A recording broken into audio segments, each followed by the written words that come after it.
We're going to walk down anyone you want, but I think right here we're going to walk down to the Capitol and we're going to cheer on our brave senators and congressmen and women, and we're probably not going to be cheering so much for some of them. 2021 সালের 6 জানুয়ারি Capitol হিলের দাঙ্গা যুক্তরাষ্ট্রের ইতিহাসের কালো অধ্যায় হয়ে আছে। প্রথম দফার মেয়াদ শেষ হওয়ার পর নির্বাচনে কারচুপির অভিযোগ তুলে ক্ষমতায় টিকে থাকতে লড়াই চালিয়ে যান ট্রাম্প। এক পর্যায়ে ট্রাম্পের সমর্থকেরা নিরাপত্তা বেষ্টনী ভেঙে ঢুকে পড়ে ক্যাপিটল হিলের ভেতর, ভাঙচুর ও লুটপাট চালায় ঐতিহাসিক ও রাজনৈতিকভাবে সবচেয়ে গুরুত্বপূর্ণ এই কংগ্রেস ভবনে। ট্রাম্পের বিদায় এবং বাইডেনকে বিজয়ী হিসেবে হোয়াইট হাউসের মসনদে বসানোর সব প্রস্তুতি সারেন আইন প্রণেতারা। জনতার উদ্দেশ্যে দেওয়া ট্রাম্পের ভাষণের পরই মূলত হামলা চালায় বিক্ষোভকারীরা। তবে সেই বক্তব্যে ক্যাপিটল হিলে হামলা ও দাঙ্গা সৃষ্টির জন্য কোনো উস্কানিমূলক বক্তব্য দেননি ট্রাম্প।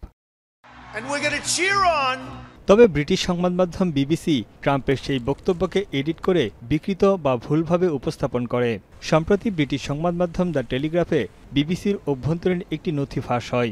সেখানেই উঠে আসে প্যানোরামা তথ্যচিত্রে ট্রাম্পের বক্তব্যকে ভুলভাবে উপস্থাপন করে বিবিসি। ডোনাল্ড ট্রাম্পের বক্তব্যের দুটি অংশ এমনভাবে জোড়া লাগানো হয়েছে, দেখলে মনে হবে ক্যাপিটল হিলে হামলায় তার সমর্থকদের উস্কে দিচ্ছেন। যেখানে অডিও যুক্ত করা হয়, সর্বশক্তি দিয়ে আমরা সবাই ক্যাপিটল হিলের দিকে যাব। একই ভাষণের অন্য অংশের অডিও কেটে এনে এখানে জুড়ে দেওয়া হয়েছে।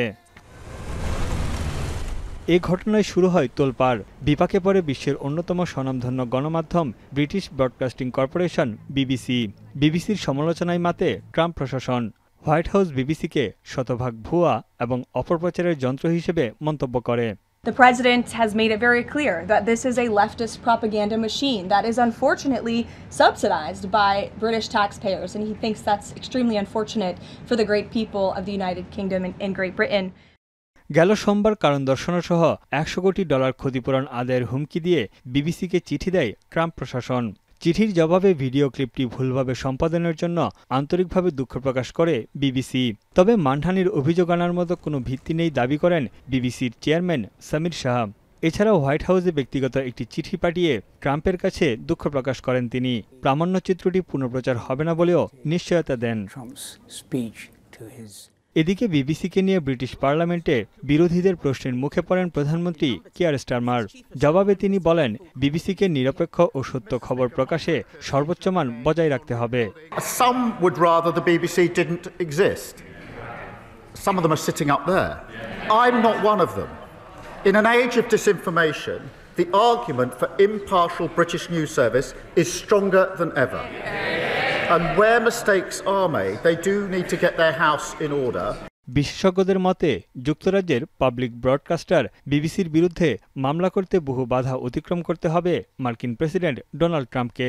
কারণ বক্তব্য ভুলভাবে উপস্থাপন হলেও এতে ট্রাম্প আর্থিকভাবে ও সুনামের দিক থেকে ক্ষতির সম্মুখীন হয়েছেন তার স্পষ্ট প্রমাণ নেই। Mr. Trump says that this speech and the editing of it has caused him significant reputational and financial harm. On an objective view, for a politician, the harm would be assessed by that politician's success in an election. এই ঘটনায় এরই মধ্যে পদত্যাগ করেছেন বিবিসির মহাপরিচালক Tim Davie এবং বার্তা প্রধান ডেবোরা টার্নেস।